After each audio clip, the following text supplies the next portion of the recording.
lounging, son. All right, welcome back to the Comic Lounge. My name's Ryan. I got Manny back with me. We're back for our weekly poll. We're going to talk about our favorite books, some of our favorite books of the week, a couple books we want to highlight and spotlight.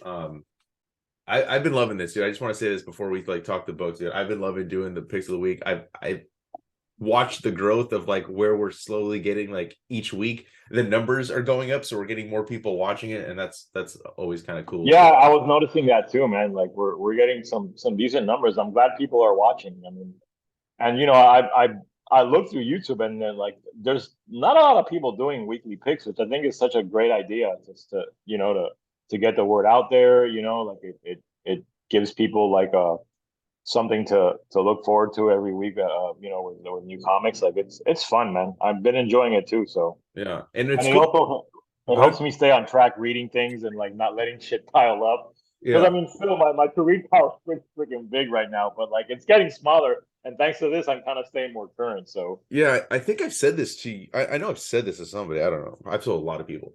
My weekly books, I always read. yeah, I always read the new stuff that comes out. And then my pile of reading stuff is hardcovers, trades, stuff I order online. That's the stuff that gets pushed to yeah, the side, But random back issues that I pick up sometimes too. right. But it's definitely keeping me more engaged with maybe wanting to, because I have the luxury of working at a shop. So I can check stuff out, and I am kind of experimenting with new books. One of my picks this week, I probably wouldn't have necessarily got or read. I might have waited for a trade, but I picked it up. And it's also cool because the way I used to do the picks with my buddy Dylan is we would discuss, and I told you this last week, we would discuss the books we were going to read together for the following week. But I like this where I don't know what your picks are, so that way we're getting different stuff, and then I'm learning about stuff that Yeah, because we don't really talk about it until today, until the day we record. yeah, So unless yeah, it's something we know we're gonna talk, like turtles, yeah, that we exactly. know Yeah, ahead of time. But yeah, I've really been digging the way we've been doing these picks. And let's just talk our mutual pick of the week, and then we'll go into our solo picks. I'll let you lead off. perfect. Yeah. So our mutual pick is Amazing Spider-Man number 19, which is it's a guest spot issue because Zeb Wells and John Romita Jr. Probably need some time to catch up after they just had an arc also with Ed McGuinness, and we're coming off a big crossover with Spider-Man, so I guess this is a nice little break for everyone. And I didn't know it was going to be a guest spot actually, until I got to the shop inside. But when I saw it, who it was, it got me very excited. Yeah. We got Joe Kelly, Yep. who I've always loved ever since he was writing Deadpool and a bunch of other stuff.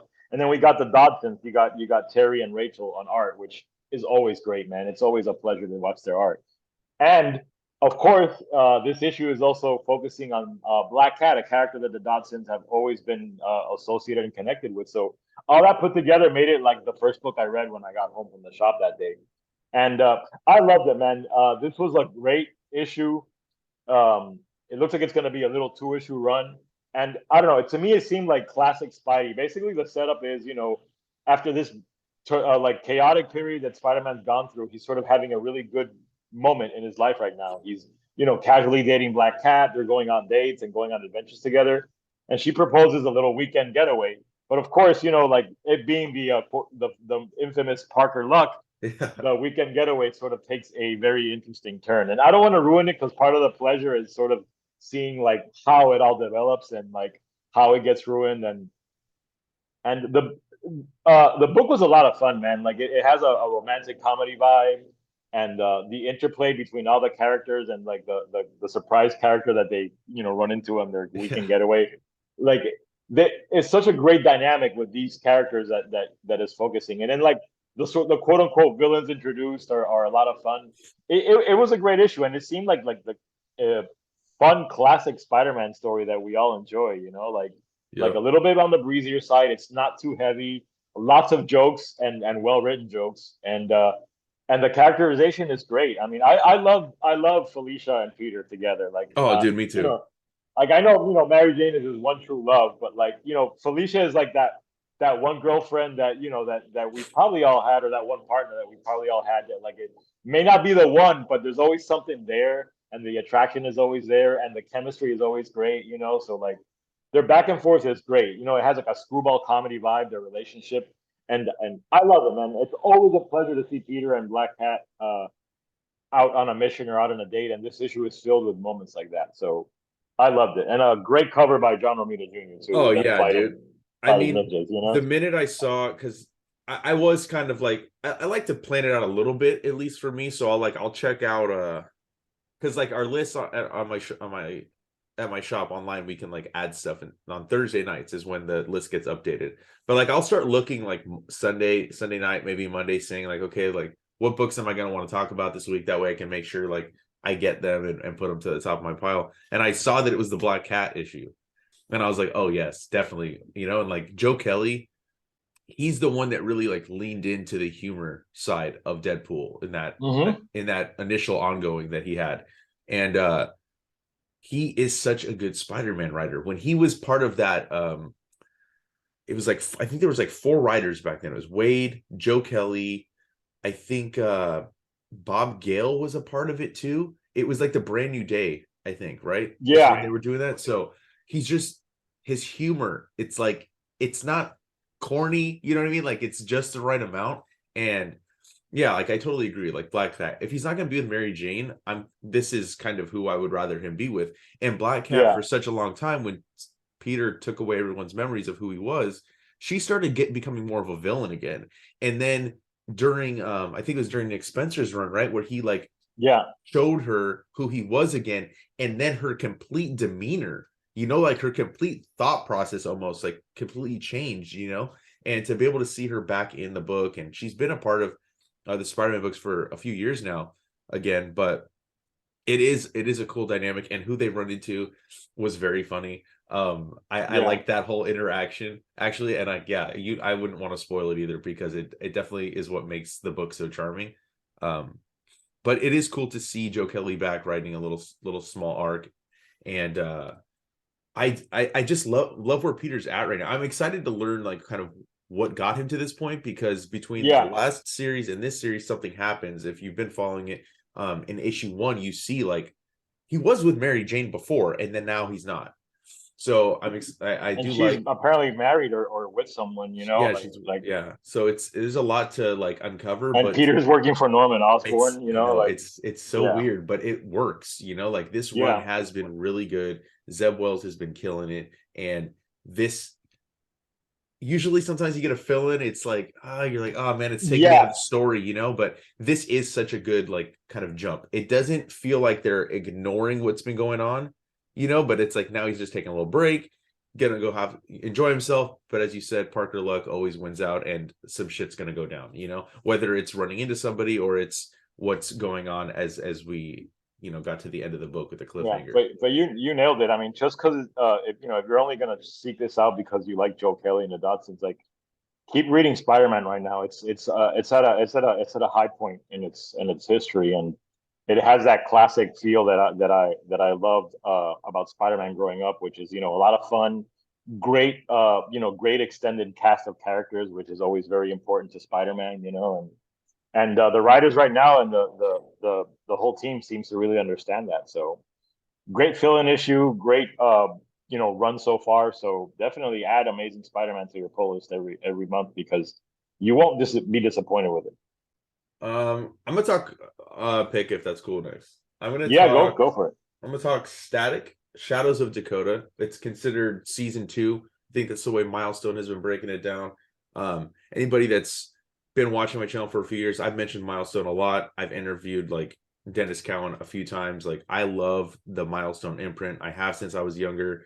I probably had a couple random books, but then it was obviously the Static cartoon that kind of made me try Yeah. to get more of the back issues. Um, but I love the characters. So to see them come back, you know, we had an Icon mini series, we had Hardware, we had the Blood Syndicate, and now this is going to be the 4th mini series. I think they did another one, but it was Earth M, so it wasn't necessarily connected. But Nicholas Draper Ivy, Vita Ayala are the creative team on this. Nicholas Draper Ivy's art, dude, is something else, dude. He is fucking dope.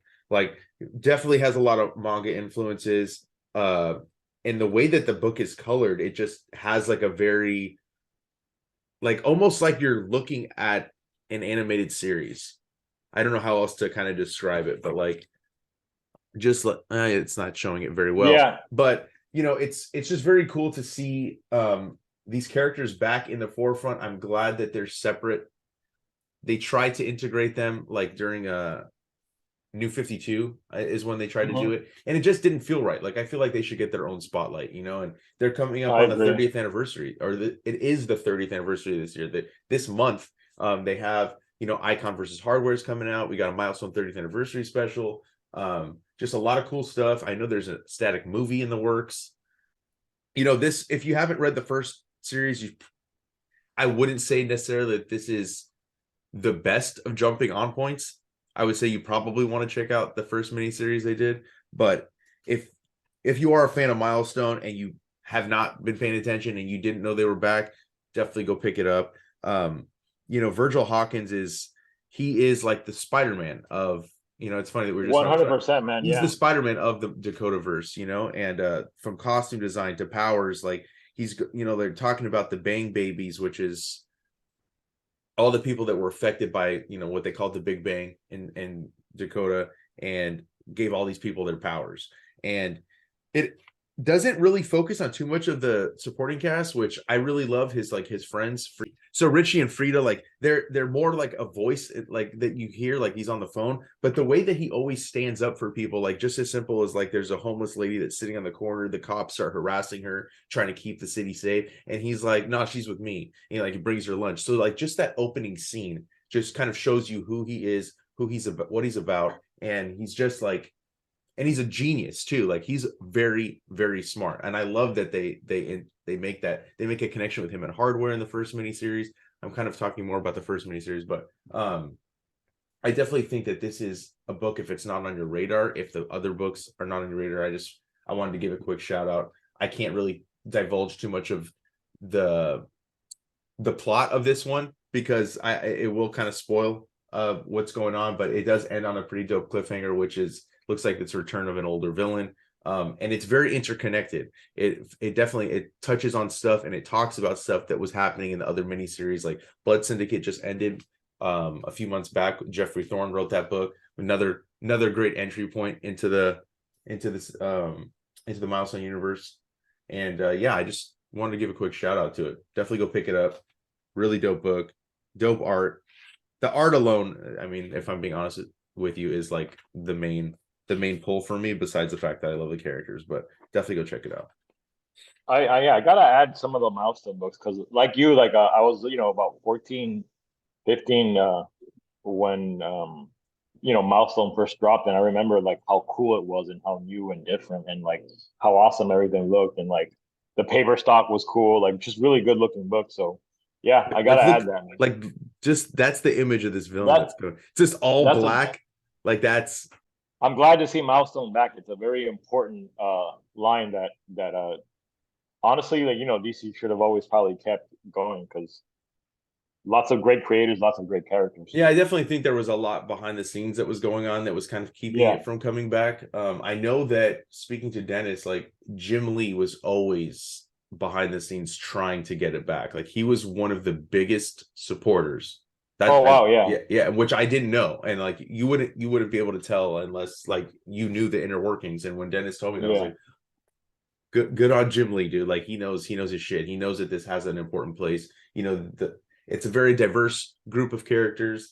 And it talks about, like it always has, it touches on real problems. Hmm. It's not like beating you over the head with it. It's not trying to be an after school special or anything like that. But Right. it definitely has that mix of what we always talk about wanting, like the action and stuff, but also that like the relationships between characters and like that, you know, the real problems. And I think that it has an important place in comics. And if it's not going to be a DC proper, I'm cool with it being a milestone. So All right, so I guess I'll talk about my next book, which was a book I didn't even know about, and so I certainly didn't expect to pick it up. But as I was browsing the new release shelves at the shop, this book sort of jumped out at me called How I Became a Shoplifter. I Googled it and then I saw a bunch of variant covers. And like you mentioned before we recorded, like one of the variant covers was a an homage to Clerks. And I'm like, all right, so if this book is gonna be homaging Kevin Smith, and it's got to be kind of good. So I flipped through it, picked it up,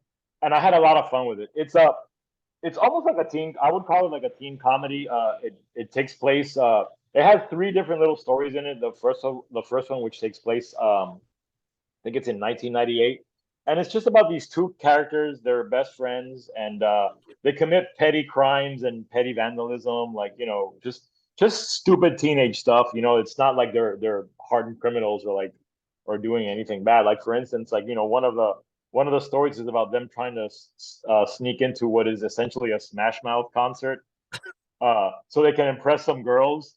And Smash Mouth. yeah, exactly, yeah. But the band is called Smash Smash. Yeah. And like there's a lot of jokes about the band. And if you grew up in like the '90s and the early 2000s, you're gonna really love it because there's a lot of jokes about the pop culture of the time. Like another story is about them trying to go buy weed again to impress these girls from this guy who's like a juggalo. So like they have to pretend to be like into Insane Town Posse, and like that one of the characters actually knows a lot about ICP, and his friend's like, bro, what's wrong with you? He's like, I'll tell you later. I'll tell you later. I'll explain why I know all this shit. See, it's making you laugh. So it's like that. It's very lighthearted. Lots of fun art, man. Like really nice coloring. So put together book. Who's the Like I like publisher? uh Sumerian, who I had never really heard of before. For some reason, I think like just from looking at like I thought it was Behemoth. That logo So did almost I, and I'm wondering if it's some sort of side imprint because when the logo struck out at me, I was like, oh, it's Behemoth, and I've actually enjoyed a couple of Behemoth books. same. Like Heavy Metal Drummer, which came out last year, was great. Like I love a lot of the books they put out, and I thought it was, but then when I actually started reading, I'm like, it's Sumerian, but I gotta look into it because maybe there is a connection. I'm not sure. But I mean, it's a lot of fun, and like even the art I think is purposely done in an almost kind of '90s sort of style to give it like that sort of nostalgic like feel to it, and it's a lot of fun, man. And if you grew up in that time and like are a fan of things like Kevin Smith and or like movies like Superbad, like some of the stuff like that, you're really gonna like it because it has that vibe. Funny dialogue, very quick moving stories, like nice art. Again, just a fun book and a genre I think that we don't see a lot in comics, which is sort of like this, just sort of raunchy teen comedy. Like again, you and I talk about this all the time, how comics are a medium and not a genre. So it's Hmm. nice to see that things like this are getting published, and it looks like there's a good it's backed really well because it's a nicely produced book, really good paper stock, really good covers, so it's not cheap.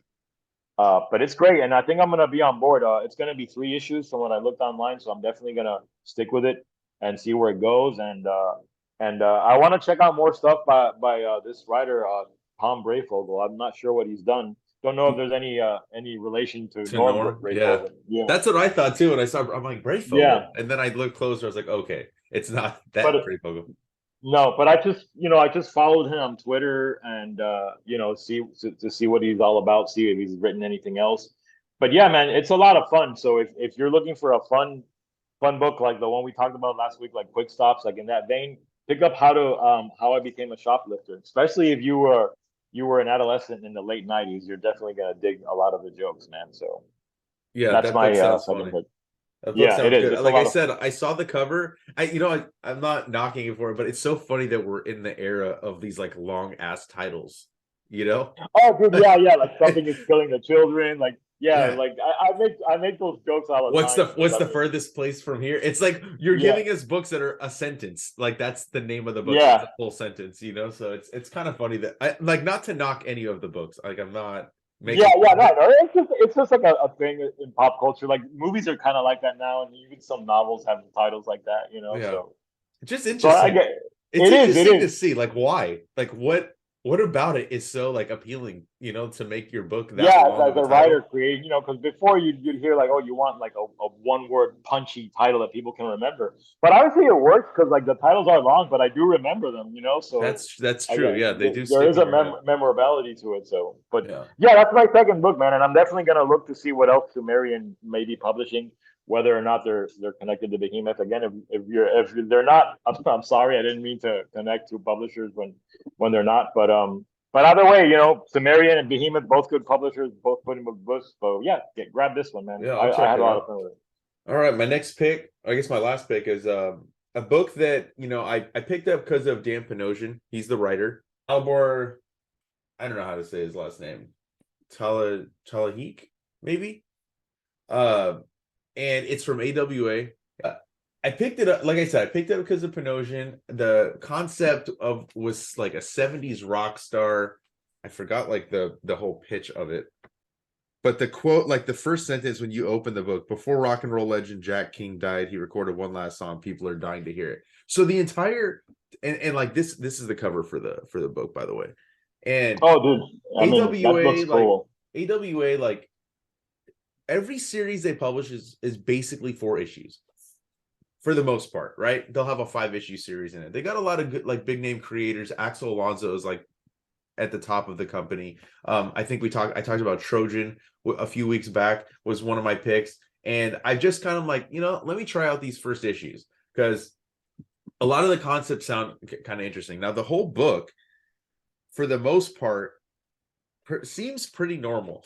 Like the rock star dies, right? And his wife is left to kind of deal with the aftermath. Now, you have like the manager saying like, oh, how you kind of like you not grounded him, but how you kind of changed his outlook, like the way that music he's producing, how he was going about with his career. And it all takes place leading up to his service, right? And you start to like see like even on the looks on people's faces or the way they're talking, like something just seems off.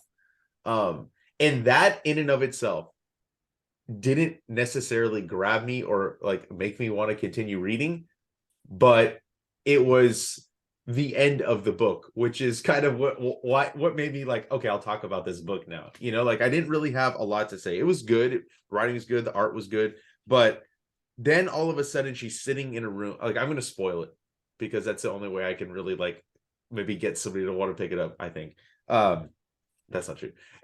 I feel like if I spoil it and I kind of let you know like the hook, that it may make you want to pick it up. And she's sitting in the room and like she gets these pills from the manager like that are supposed to help her. I'm assuming they're like narcotics of some sort, but that's neither here nor there. But she's sitting there's like a fucking head of a deer hanging on the wall, right? And the eyes light up. And then she's like sitting there and like she tripped out by looks, the car's backing up, so she thinks it's nothing to worry about. And then the dog is barking, and then she goes underneath the fireplace and a secret door opens up. And she goes down it, and there's a fucking old school torture chamber, and with like like a pentagram on the fucking wall, and it's like Oh yeah. all this shit, and that's how the book ends. And that is what made me like, what the fuck is going on? Like, like I want to know more. And I think that, as the first issue goes, I may have I don't know. I'm not trying to tell somebody how to write, but like I feel like it doesn't you don't waiting that long to kind of know the hook. I think it maybe if there's a little bit more sprinkled in terms of like the weirdness of it. I would have preferred, but I do think it was a good first issue. Made me want to come back for more. And Yeah, like I I mean, said, so it did its job. like I said, AWA publishes a lot of different genre books. I mean, they got people like Kari Andrews, doing like a teen superhero book. They got like alien type books. They got horror books. I think they had a comedy book with Garth Ennis wrote it. It was like some like time travel book. I can't remember the exact name, but like that's what's kind of cool about it, is that there's all these different types of books from this one publisher, and they're just, short one and dones. None of them have really had sequels except for like maybe 2 or 3 titles have had a couple more. I know like J. Michael Straczynski was the one that kind of kicked off that book, Yeah, like where there was I remember. some interconnectivity with some of them, but like this stands alone, Trojan stands alone. And yeah, I mean, I love music, so like when it said it was like a 70s rock star and like that was kind of tied into it, I was like, okay, Yeah, yeah, that interests me too. that is what kind of And pulled me in. But then I was like, well, he's already dead, and like I didn't feel like I learned enough about him. But I guess maybe that's kind of the point, is that you don't know, and it wants you to let. Maybe that's Dan Panosian's goal. It's like you don't know what the fuck's going on, but hey, guess what? Now there's a fucking torture chamber under this dude's house. Where do we go from here? So I guess it's gonna lean more into the horror. It didn't have the horror vibes though the entire book, so I'm excited to see kind of what we can expect next from the book. that does sound cool, man. I'll check it out. All right, so I'm gonna go with my last pick, which is the latest. I think I don't know if there's only one issue left. I forget It's how long. 7. 7. Oh man, so we got a ways to go. Okay, actually that makes me even more excited. But it's the fourth issue of Batman and the Joker: The Deadly Duel, the Black Label Batman title by Mark Silvestri and Arif Priantano, who is the colorist on it. Like every other issue, man, it's beautiful. And if you haven't been reading it, the synopsis is that someone is targeting both Batman and Joker by having kidnapped people that are important to them. In Batman's case, it's Commissioner James Gordon. In Joker's case, it's Harley Quinn, and is sort of playing a mental game with them. Like sending them letters, having them do things to get clues. So the only way that Batman can figure out that to help both of them is to bring Joker along on this like crazy mission. And this issue starts to sort of open up the plot a bit, and I think we're starting to see like who may be behind it. I know you haven't read it yet, so I don't want to ruin it. I mean, one thing I can tell you, like right now, it seems like it's no other member of the Rogues Gallery, which I'm really happy about. Like, I didn't really want it to be someone else. It seems like it's something from this story, but the plot is definitely starting to gain momentum, and this issue especially drops a few things that sort of tell you about who and why this person might be doing this. But like every other issue, man, beautiful art. It's filled with great moments. You're a Nightwing fan, so there's a great scene here Oh, with nice. Catwoman and Nightwing that you're gonna enjoy, especially like she keeps commenting on his ass, which is like a reoccurring joke in the DC Yeah. universe. How Dick Grayson has like the DCU's like greatest ass, Yeah. that that's great. And I'm glad that like Silvestri was able to pepper some humor because this has been a very dark book, Yeah. like it almost has a vibe of a movie like Seven or like a David Fincher sort of vibe to it, It does like have that vibe, yeah. yeah, very dark. So I'm glad that he put some humor into this issue and it doesn't feel out of place. Um, uh, has a great sequence on a train with Joker and Batman where like they have to figure out a way to get the train to the villain sets a trap saying you've got to get the weight of the train to go down a certain amount or the train is going to derail and kill everyone. So like Joker's like, well, let's just start throwing fucking people off until it like until the weight is at the front. He's like maybe we'll just kill half of them, and Batman's just like no, and like it gets a little bit crazier than that. So I just love that like the way Silvestri is writing the Joker. It's like he's still funny, but he's still fucking crazy and insane. And I just love it, man. I think it's like I think we talked about it in one of our recordings how this might be some of Silvestri's best art. Yeah. And I mean, he was made to draw Batman. I can't believe, other than that, like that sequence he had in the Batman Black and White series, that he hasn't drawn Batman before. I mean, he is doing career like apex art. So if you're a Silvestri fan, the art alone is worth getting. And at the end of every issue, they print pages of his just straight up black and white pencils and inks, and it's gorgeous. This is one of those books like they better do like one of those Yeah. noir books when it after it's all said and done because it's gorgeous. I don't even And think they should just do the noir. I think they should do the pencils only.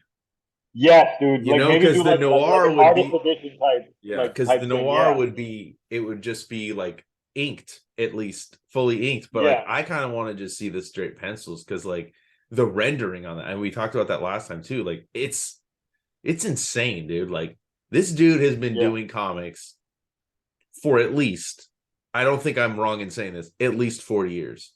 yeah. Image has been around 30, and he was around long before that doing X-Men in the 80s. So Even before that, I just went. dollar bin diving at a local comic show and pulled a fat stack of Conan the Barbarian books, and like it's this issue of King Conan like randomly drawn by him, and it's gotta be like early to mid '80s, you Yeah, know, like, so it's and he's evolved so much as an. I mean, not that that stuff he was doing back then wasn't good, because that issue of Conan looks gorgeous, but he's evolved and brought in new techniques, and like, you know, I guess as you know, new tools got added to the tool chest of art, like he started incorporating them.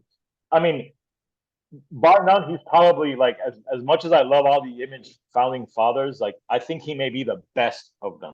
You know, like, yes. I don't get me wrong, I love McFarlane, I love Rob Liefeld, I love Jim Lee, but I love Eric Larson, but he is still, like, his art is still evolving, and he's still, I mean, he's doing career, like I said earlier, career apex stuff, and this, like you said, this is what, almost 30, 40 fucking years that he's been doing this, and he's not even getting slower, he's just getting better, you know. Yeah. And I hope that this ignites something, that he starts doing more artwork, because I know he's real busy in his position at Image, but the dude needs to be on the drawing board, man. That's all I can say. Yeah, it's just such a shame because like the only person still, or the only people still producing comics, well, Eric Larson would be the most regular, right? Yeah. And then after that it'd be Rob, because Rob has been putting out like a few comics every year. I think he took a And he's break always, like early 2000s, but for the most part, like he's always doing something, like, covers or whatever. Yeah, but he's just Todd usually. just inks covers. He's not doing interiors. He'll do a cover maybe randomly if it's an anniversary issue. And then you got Jim Lee, who's only doing covers like every once in a while now. Usually like Yeah, he'll do number ones or something, or if it's Batman, he'll do a cover every issue on a Batman thing, but it's like you don't really get more than that from him. And then like Valentino's not doing art anymore. Wills Portasio is doing a couple things right now. But yeah, like Silvestri, dude. I mean, Rob has said it on his podcast that he thinks Mark was the most talented. I mean, he's even, like, how many artists use it? Like, no, he was the best of us. yeah. He was the most Uh, talented. He was the most like complete artist out of all of us. And I think that, his anatomy is very spot on. He's not to say that I don't like over exaggerated or really right. stylistic characters, but he is, though, dude. If you look at the rendering, you look at the way that he's composing the pages, like there's a very cinematic feel to it. You're completely right. Like I said, I totally agree with that, like David Fincher 7 type vibe. And yeah, it's like I do wish we got more from him. But if we only get like small chunks of it, it like this, it's like I said, this book was worth the wait, dude. It is a very, very beautiful I mean, book. it was much hyped, and like you said, it's been in the works for many, many years. Yeah, Like getting close to a decade now. You right. know, So I'm and definitely stoked to see this completed. I will buy the collection after I have I all was the gonna say, sequels. this is one thing. Like, I've been buying the issues. I will buy the collection. I will buy a hardcover. I will buy a pencils only edition. Like, Yeah, when this is all said and done, this is gonna be an evergreen Batman book, guaranteed. Like, yeah, you know, so you really want to get on it now, so you can enjoy it, because the mystery aspect of the story is really good, actually, and reading it month to month has been a lot of fun. So, I mean, if you're waiting for the trade, I get it, but get on the issues, man. They're well produced, and just like I said, those pencil, black and white pencils at the end make it so awesome to compare and everything. So yeah, it's one of my favorite books currently being published. So yeah. And I know at the shop, dude, we sold a shit ton because we did a signature series with Mark because the owner is friends with him. So he did a signing at one, not the location I work at, but one of the other locations, and we offer the signature series where each issue signed by Mark, like no extra charge or whatever. We do a lot of series like that. And that's awesome. the pie the when I've unboxed the stuff from Lunar, like, my god, dude, like there's so many copies, like at least 300 just at my shop. Like that's a lot. I mean, it doesn't sound like a lot, but like it For is. these days, yeah, man. And like, Like, my shop orders very conservatively, yeah, but the owners told me, he's like, this book has been flying off the shelf, you know, like, yeah, and like, it's not like I see the book getting hyped up a lot in different websites. Like, you know, it's like, it's either got to be word of mouth or just like long-term Silvestri fans, because it's selling, you know. And yeah. like, I don't see DC pushing it like they push their mainstream. I mean, it is a black label, so there is definitely, I think, a fan base for those titles, but It's great, man. I'm loving it, and I can't recommend it enough. Yeah, no, definitely. Yeah, and that's all I have. I was Yeah, gonna talk same. about Daredevil by Zdarsky and Mark Chichetto, but I will wait until that arc is done. I'll talk about it at the end because this is like a part 8 in the series, and there's so much going on that if you're not following it, like it would just be lost on people. So but yeah, a lot of like, dude, every week, dude, a lot of good stuff coming out. There's at least been 3 or 4 books every week that I'm excited about, So, and I mean, I keep, looking sort of ahead quickly through previews world, what's coming out. I'm like, every week there's something fun. Yeah, So, I mean, there's a we lot of said it at good the stuff. beginning of the year, it's going to be a good year for comics, and just like last year. Yeah, like there's a So lot of good stuff coming out just this month. Like I mentioned the milestone books, like each one of those is a pick for me. Like I'm yeah, very excited for each of those. So yeah, I can't wait. Can't wait to talk more next week and see what else news coming out. That's all I got for today. same, man. And like I always say, if you're not following us, make sure you follow us: Facebook, Twitter, Instagram. I'll drop Manny's links down below. Make sure the Comic Lounge links as well. Make sure you hit that subscribe button so you're notified every time a new vid goes up. And on that note, we're out. See you next week, guys.